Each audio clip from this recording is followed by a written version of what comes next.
जनगणना का लेंगे, ठीक है, जनगणना का लेंगे। एंड जो दिवस होता है ना, जनवरी फरवरी जो मार्च में दिवस होते हैं, एक एक मंथ का हम लोग मतलब हम उठाएंगे, तो एक एक मंथ का करेंगे, ठीक है। तो पहले आज हम जनवरी का कर लेंगे, उसके बाद में फिर 5-5 बुक्स भी करेंगे। तो ऐसे थोड़ा थोड़ा करके 3 महीने के अंदर अंदर पूरा अच्छे से कवर कर लेंगे और रिवीजन भी कर लेंगे। तो दोस्तों हम शुरू करते हैं जो भारत की जो जनगणना। सबसे पहले भारत की जनगणना, भारत की जनगणना 2011। तो आज हम इस टॉपिक को करेंगे, ठीक है दोस्तों। तो एक एक टॉपिक करेंगे। भारत की जनगणना 2011। तो जो जनगणना होती है ना वो 10 वर्ष में होती है, ठीक है। जनगणना जो होती है ना वो 10 वर्ष के अंतराल में होती है, ठीक है, 10 वर्ष के अंतराल में होती है। और ये जो दोस्तों ये जो जनगणना है ना, ये संघ सूची का विषय होती है, ठीक है। किसकी होती है? संघ सूची का विषय, ठीक है। क्या है दोस्तों? संघ सूची का ये विषय होता है, ठीक है। हर 10 वर्ष में होती है और ये संघ सूची का विषय होता है जो जनगणना है वो, ठीक है। अगर हम बात करते हैं कि स्वतंत्र भारत की, मतलब अगर हम बात करें कि पहली जनगणना कब हुई थी, ठीक है, तो पहली जो जनगणना हुई थी, पहली जनगणना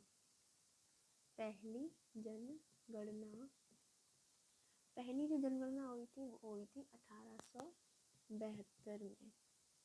1872 ईस्वी में हुई थी, लॉर्ड मेयो के काल में हुई थी। किसके काल में हुई थी? लॉर्ड मेयो के काल में हुई थी। पहली जनगणना 1872 में हुई थी। अगर हम वही बात करें कि आधिकारिक रूप से दोस्तों पहली जनगणना कब हुई थी, है ना, पहली जनगणना कब हुई थी? तो वो हुई थी 1881 में। और उस टाइम पे कौन था? लॉर्ड रिपन के टाइम पे, ठीक है, लॉर्ड रिपन के टाइम पे हुई थी। अगर हम वही बात करें कि स्वतंत्र भारत की, दोस्तों अगर हम बात करते हैं स्वतंत्र भारत की जनगणना कब हुई थी, तो स्वतंत्र भारत की पहली जनगणना, है ना, स्वतंत्र भारत की पहली जो जनगणना हुई थी वो हुई थी 1951 में हुई थी, ठीक है। स्वतंत्र भारत की पहली जो जनगणना हुई थी वो 1951 में हुई थी। और ये जो थी ना, ये 7वें नंबर की जनगणना थी, ठीक है, 7वें नंबर की जनगणना थी ये 1951 वाली, ठीक है। स्वतंत्र भारत की पहली जनगणना ये 7वें नंबर की जनगणना थी। 2011 की जो जनगणना है, 2011 की जनगणना ना दोस्तों, तो ये जो 2011 की जो जनगणना है ना, ये 15वें नंबर की जनगणना थी, 15वें नंबर की, ठीक है, 15वें नंबर की जनगणना थी 2011 की, ठीक है। भारत की जो जनगणना 2011 की जो जनगणना थी ना वो 15वें नंबर की थी। और इसका जो मोटो था ना दोस्तों, मोटो या उद्देश्य जो था ना वो क्या था? हमारी जनगणना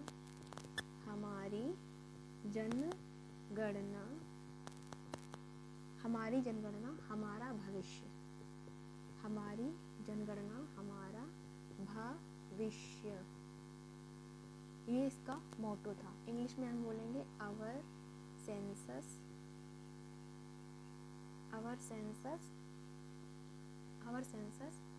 आवर फ्यूचर, ठीक है दोस्तों। तो ये इंग्लिश में है। मगर इसका जो मोटो था ना 2011 की जनगणना का मोटो था हमारी जनगणना हमारा भविष्य, आवर सेंसस आवर फ्यूचर, ठीक है दोस्तों। और हम बात आगे करते हैं जो 2027 की जो जनगणना होगी ना दोस्तों, 2027 की 2027 में अभी जो 2027 में दोस्तों जो भी जनगणना होगी ना, 2027 की जनगणना 2 चरणों में होगी। कितने चरणों में होगी दोस्तों? 2 चरणों में होगी, 2 चरणों में होगी, ठीक है, 2 चरणों में होगी। पहला चरण 1 अक्टूबर 2026, दूसरा चरण होगा 1 मार्च 2027, ठीक है। 2 चरणों में, ये जो 2027 की जो जनगणना है ना दोस्तों, ये 2 चरणों में होगी, याद रखना 2 चरणों में होगी। पहला चरण होगा 1 अक्टूबर 2026 को और दूसरा चरण होगा 1 मार्च 2027 में। तो ये इसका दूसरी जनगणना है, मतलब कि 2 चरणों में जनगणना होगी। और हम आगे करते हैं।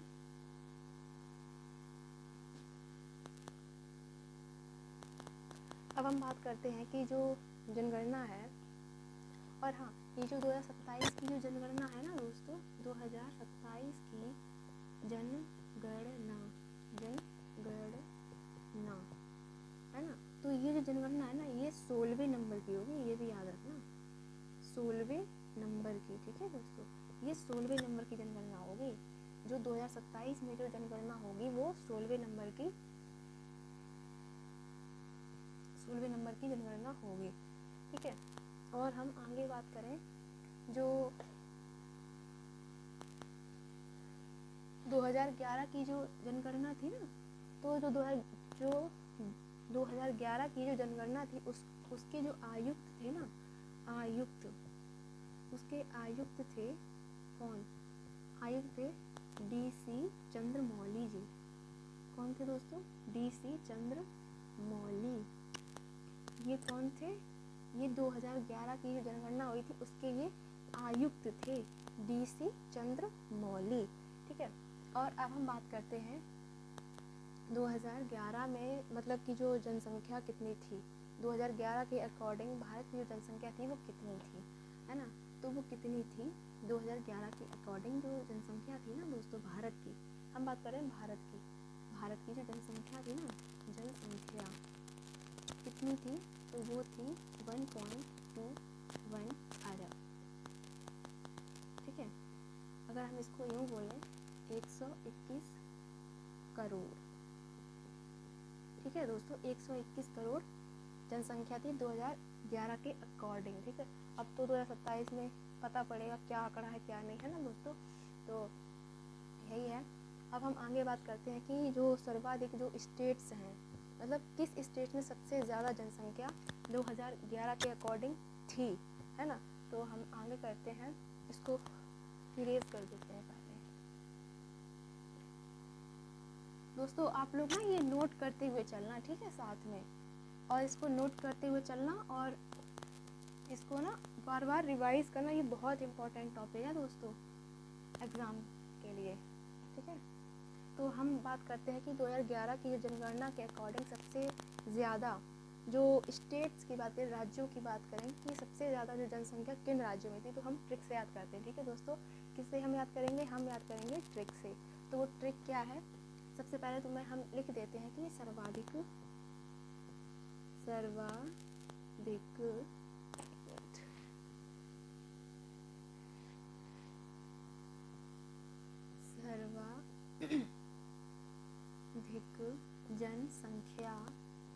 सर्वाधिक जनसंख्या वाले राज्य,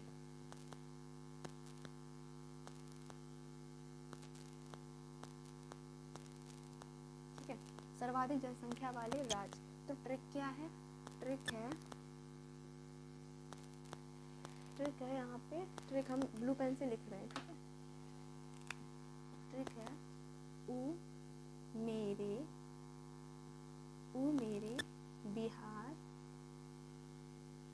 ऊ मेरे बिहार पर आया, ठीक है। क्या है? वो मेरे बिहार पर आया, ठीक है। क्योंकि देखो दोस्तों, हम ना साथ में याद करते हुए चलेंगे और आप लोगों को ना ये टिप्स पे होना चाहिए, ठीक है, ये याद होना चाहिए। वो मेरे बिहार पर आया, ये ट्रिक है सर्वाधिक जनसंख्या वाले राज्य की। 2000 जनगणना के अकॉर्डिंग सबसे ज़्यादा जो जनसंख्या थी वो किन किन राज्यों में थी, तो ऊ से क्या है दोस्तों? ऊ से है अपना यूपी, ठीक है। जो कि फर्स्ट पे था, पहले नंबर पे था। सेकंड पे आता है महाराष्ट्र, ठीक है, महाराष्ट्र, ठीक है, ये आता है सेकंड नंबर पे। थर्ड पे आता है दोस्तों बिहार, थर्ड पे कौन सा आता है, बिहार, ठीक है। फोर्थ पे कौन सा आता है, पश्चिम बंगाल, कौन सा आता है दोस्तों, पश्चिम बंगाल, ये आता है फोर्थ पे, ठीक है। फिफ्थ पे आता है आंध्र प्रदेश, कौन आता है, आंध्र प्रदेश, ठीक है, ये आता है आंध्र प्रदेश फिफ्थ पे, ठीक है। तो ये क्या था, ये सर्वाधिक जनसंख्या वाले राज्य, ठीक है। ऊ मेरे बिहार पर आया, ऊ मेरे बिहार पर आया, फिर से रिपीट करो, ऊ मेरे बिहार पर आया, ऊ मेरे बिहार पर आया। ऊ से यूपी, मेरे से महाराष्ट्र, बिहार से बिहार, पर से पश्चिम बंगाल, आया से आंध्र प्रदेश। कितना इजी है ना दोस्तों, कोई नहीं, हम ऐसे इजी वे में याद करते हुए चलेंगे, ठीक है। तो ये फर्स्ट पे है यूपी, सेकंड पे है महाराष्ट्र, थर्ड पे है बिहार, फोर्थ पे है पश्चिम बंगाल, फिफ्थ पे है अपना आंध्र प्रदेश, ठीक है। तो ये है, अब हम आगे करते हैं, इसको इरेज कर देते हैं। देखो दोस्तों, इसको ना आप लोग नोट करते हुए चलना, ठीक है, बहुत इंपॉर्टेंट है। और आपको अच्छी लगी क्लास तो लाइक, कमेंट एंड चैनल को सब्सक्राइब भी कर लेना, ठीक है दोस्तों। तो इसको हम पहले इरेज कर देते हैं।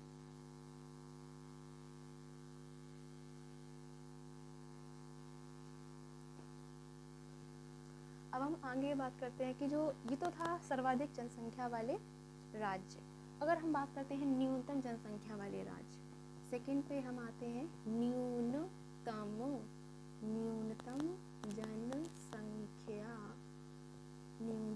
जनसंख्या वाले राज्य। अगर हम बात करते हैं न्यूनतम जनसंख्या वाले राज्य, तो कौन आता है न्यूनतम पे, देखो दोस्तों, फर्स्ट पे आता है सिक्किम, क्या आता है, फर्स्ट पे है सिक्किम, ठीक है, सिक्किम, ठीक है, फर्स्ट पे है सिक्किम। सेकंड पे है मिजोरम, सेकंड पे कौन सा स्टेट है, मिजोरम। और थ्री पे है अरुणाचल प्रदेश, ठीक है, थर्ड पे है अरुणाचल प्रदेश। एक बात याद रखना दोस्तों कि यहाँ पे सर्वाधिक की बात की जाए तो फिर वो हमने आपको ट्रिक से बता ही दिया।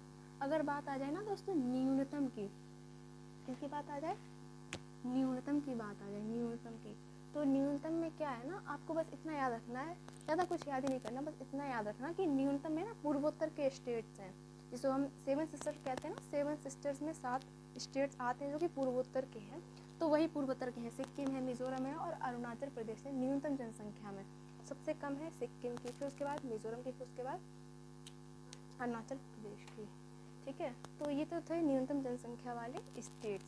अब हम बात करते हैं किसकी, अब हम बात करते हैं यूटी की, क्योंकि हमें यूटी का भी पता होना चाहिए, क्या पता एग्जाम में किसका पूछ रहे हैं ना, तो चलो इतने में आ जाएगा।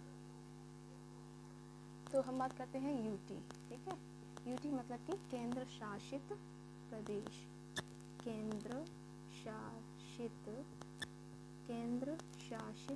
प्रदेश की हम बात करें दोस्तों, तो अगर हम इसमें बात करें, ठीक है, अगर हम इसकी बात करते हैं तो इसमें देखिए दोस्तों 2011 की जनगणना, एक सेकेंड इसको इरेज कर देते हैं कि ऊपर लिखा ही है तो आप लोग समझ लेना, ठीक है, कि 2011 की बात हो रही है, यहाँ पे बात हो रही है जनसंख्या की, ठीक है, जनसंख्या की बात हो रही है, याद रखना दोस्तों, और वो भी भारत की, ठीक है, भारत की जनसंख्या, भारत की जनसंख्या की बात हो रही है, और किसकी बात हो रही है, यूटी की, यूटी यानी कि केंद्र शासित प्रदेश, यूनियन टेरिटरी, केंद्र शासित प्रदेश की अगर हम बात करते हैं दोस्तों, तो एक मिनट इसको यहाँ बार बार खोला मुझे दिख, तो सबसे पहले हम आते हैं सर्वाधिक पे, सर्वाधिक में अगर हम बात करते हैं तो सर्वाधिक में आता है दिल्ली, ठीक है बच्चों, सर्वाधिक में क्या आता है, दिल्ली आता है। अगर हम वही ही बात करते हैं न्यूनतम की, तो न्यूनतम में आएगा दोस्तों लक्षद्वीप। क्या आएगा? लक्षद्वीप। ठीक है। सर्वाधिक में आएगा दिल्ली एंड न्यूनतम में आएगा लक्षद्वीप। तो 2011 की जो जनगणना थी वो न्यूनतम जनगणना वाले जो राज्य थे वो पूर्वोत्तर के राज्य थे, सिक्किम है, मिजोरम है और अरुणाचल प्रदेश है। अगर हम वही बात करते हैं यूटी में कि यूटी में सबसे ज़्यादा मतलब जनसंख्या किस यूटी की थी और न्यूनतम किसकी थी, तो सबसे जो ज़्यादा थी ना दोस्तों वो थी दिल्ली की, और जो सबसे कम थी ना वो थी जो कि है लक्षद्वीप की। ठीक है, किसकी थी? लक्षद्वीप की थी। तो इसको अब हम इरेज कर देते हैं। ठीक है, आप लोगों को मे भी शायद समझ में आ गया होगा, और बस अच्छा लगता है तो लाइक शेयर एंड चैनल को सब्सक्राइब भी कर लेना। ठीक है दोस्तों, तो हम इरेज कर देते हैं क्योंकि हमें अब हमको आप मुझे, क्योंकि देखो एक दिन में तो नहीं हो पाएगा, लेकिन हाँ मैं आपको ये डेली कराऊंगी तो थोड़ा थोड़ा करके हो जाएगा। लेकिन आपको करना है, कंसिस्टेंसी से करना है, लगातार करना है, देखनी है, बार बार देखनी है, नोट्स भी बनाना है। ऐसा नहीं है कि हमने क्लास से देख, अगर आपको क्लास से अच्छा लगता है तो आप क्लास को बार बार देख लो।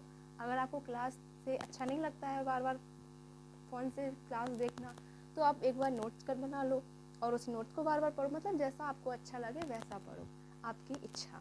लेकिन हाँ, पढ़ना डेली है, रिवीजन करना है, रिवीजन से ही सक्सेस मिलती है। ठीक है, तो अब हम आते हैं, हमने आपसे कहा था कि दिवस कराएंगे। ठीक है, एक एक मंथली मतलब हाँ मंथ का दिवस कराएंगे जो इम्पोर्टेंट है वो। ठीक है, तो सबसे पहले हम आते हैं किस पे? जनवरी पे आते हैं। ठीक है, जनवरी पे, जनवरी। ठीक है, जनवरी पे आते हैं।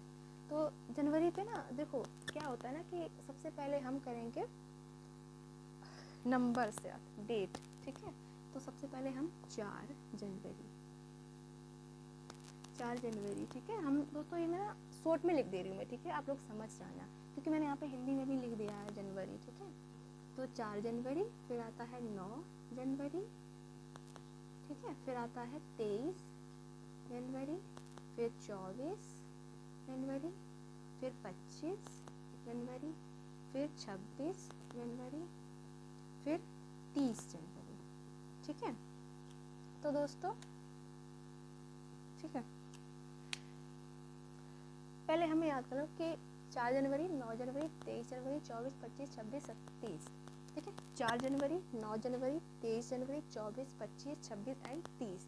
4 जनवरी, 9 जनवरी, 23, 24, 25, 26, 30। ऐसे याद करते हुए चलो, एक बार आँख बंद करके एक बार सोच लो। ठीक है, 4, 9, 23, 24, 25, 26, 30। 4, 9, 23, 24, 25, 26 एंड 30। क्या? जनवरी। ठीक है, तो अब हम आगे करते हैं। तो 4 जनवरी को कौन सा दिवस होता है? वो होता है विश्व ब्रेल दिवस। विश्व ब्रेल दिवस होता है। ठीक है दोस्तों, 4 जनवरी को हम मनाते हैं विश्व ब्रेल दिवस। 9 जनवरी को हम क्या मनाते हैं? तो 9 जनवरी को मनाते हैं भारतीय प्रवासी दिवस। ठीक है, भारतीय प्रवासी दिवस क्यों मनाते हैं दोस्तों?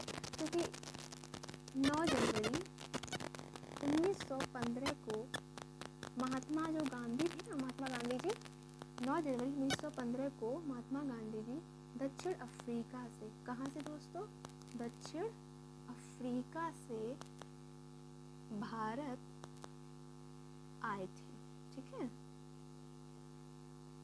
ठीक है दोस्तों, 9 जनवरी 1915 को जो महात्मा गांधी जी थे वो दक्षिण अफ्रीका से अपने इंडिया में आए थे, यानी कि भारत में आए थे।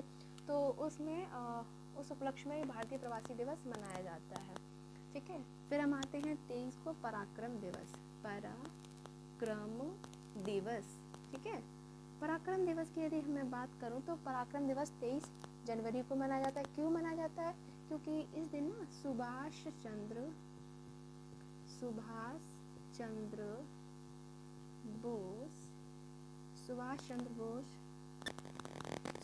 बोस जी की जयंती होती है दोस्तों, जयंती। जनवरी को पराक्रम दिवस यानी कि सुभाष चंद्र बोस की जयंती पे, ठीक है। तो और 24 जनवरी को क्या मनाते हैं? 24 जनवरी को मनाते हैं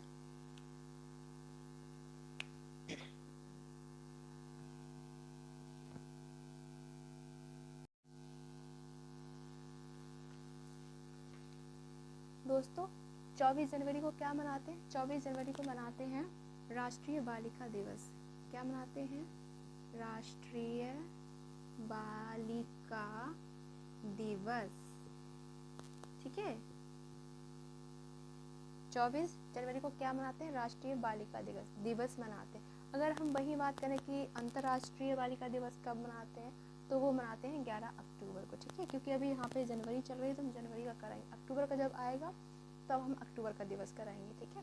25 जनवरी को क्या मनाते हैं? 25 जनवरी को मनाते हैं दोस्तों मतदाता दिवस, ठीक है। मतदाता दिवस, ठीक है। 25 जनवरी को मनाते हैं मतदाता दिवस, क्योंकि 1950 में ना निर्वाचन आयोग का गठन हुआ था। निर्वाचन आयोग का गठन, ठीक है। 1950 में निर्वाचन आयोग का गठन हुआ था, इसलिए 25 जनवरी को मनाते हैं मतदाता दिवस। 26 जनवरी को क्या मनाते हैं? गणतंत्र दिवस। सभी को पता होगा, है ना, गणतंत्र दिवस मनाते हैं 26 जनवरी को। ये भी पता होगा कि क्यों मनाते हैं, है ना। किस किस को पता है कमेंट में बताना क्यों मनाते हैं। 26 जनवरी को मनाते हैं गणतंत्र दिवस। क्यों मनाते हैं दोस्तों? तो क्योंकि 1950 को ना संविधान, 1950 को हमारा जो संविधान है ना वो लागू हुआ था दोस्तों, ठीक है। 1950 को हमारा जो संविधान है वो लागू हुआ था, ठीक है। और 30 जनवरी को मनाते हैं हम शहीद दिवस, शहीद दिवस, ठीक है। 30 जनवरी को हम मनाते हैं शहीद दिवस। क्यों मनाते हैं? क्योंकि 30 जनवरी को दोस्तों महात्मा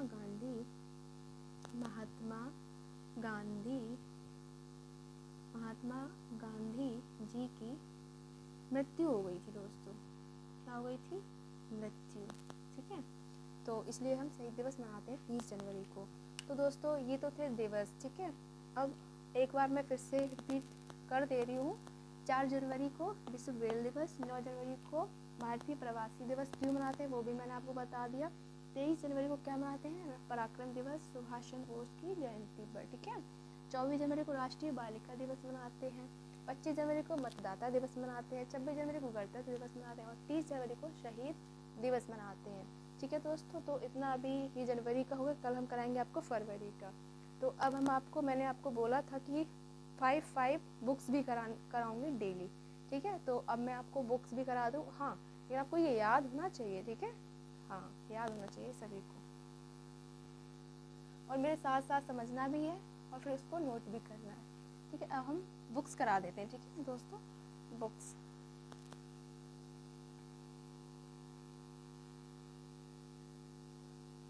ज़्यादा नहीं कराएंगे, 5 कराएंगे, ठीक है। क्या? बुक्स, पुस्तक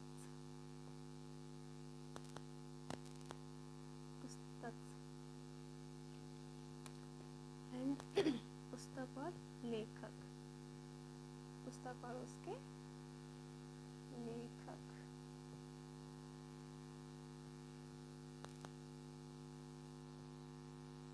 पुस्तक और उसके लेखक, ठीक है दोस्तों।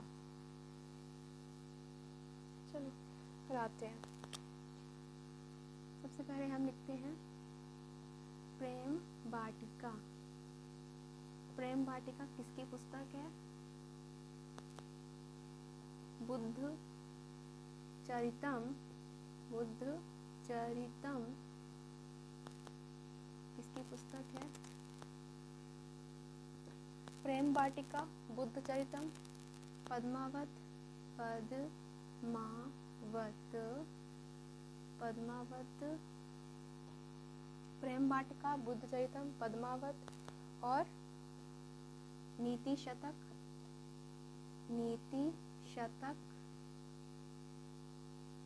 श्रृंगार शतक, श्रृंगार शतक और वैराग्य शतक, वैराग्य शतक। ठीक है। प्रेम वाटिका, बुद्ध चरितम, पद्मावत, नीति शतक, श्रृंगार शतक, वैराग्य शतक। ठीक है। और पंचतंत्र, पंचतंत्र।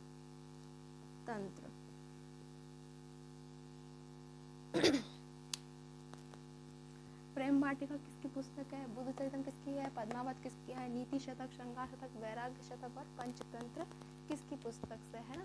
तो ठीक है, मैं बताती हूँ। प्रेम वाटिका है रसखान की। किसकी है प्रेम वाटिका? रसखान की पुस्तक का नाम है। ठीक है। बुद्ध चरितम किसकी है दोस्तों? आशु घोष की, आशु घोष की। ठीक है। बुद्ध चरितम आशु घोष की है। पद्मावत किसकी है? मलिक मोहम्मद जायसी। किसकी है? मलिक मोहम्मद, मलिक मोहम्मद जायसी की। किसकी है? मलिक मोहम्मद जायसी की। ठीक है। नीति शतक, श्रृंगार शतक, नीति शतक, श्रृंगार शतक, वैराग्य शतक किसकी है? ये भर्तृहरि की है। किसकी है? भर्तृहरि की है। ठीक है। और जो पंचतंत्र है ये विष्णु शर्मा की है। किसकी है दोस्तों? विष्णु शर्मा की, विष्णु शर्मा की है। ठीक है। तो प्रेम वाटिका रसखान की, बुद्ध चरितम आशु घोष की, पद्मावत मलिक मोहम्मद जायसी की, नीति शतक, श्रृंगार शतक, वैराग्य शतक भर्तृहरि की। ठीक है। पंचतंत्र विष्णु शर्मा की है। तो दोस्तों ये बुक्स और उसके लेखक थे, जो कि 5-5 हम डेली आपको कराएंगे। ठीक है दोस्तों। तो अब वो इतना मैंने आपको कराया है। अगर आपको मेरी क्लास अच्छी लगे तो लाइक, कमेंट और चैनल को सब्सक्राइब कर लेना। ठीक है दोस्तों। क्योंकि और हाँ, इसको अच्छे से पढ़ना है। ठीक है। रिवीजन करना है अच्छे से। ये नहीं कि हमने क्लास देख ली छोड़ो, नहीं, ऐसा नहीं करना है। बार बार देखना है, क्योंकि इसको भूलना नहीं, एग्जाम में आएंगे। ठीक है। तो अपनी क्लास करते हैं हम यहीं ख़त्म। ठीक है।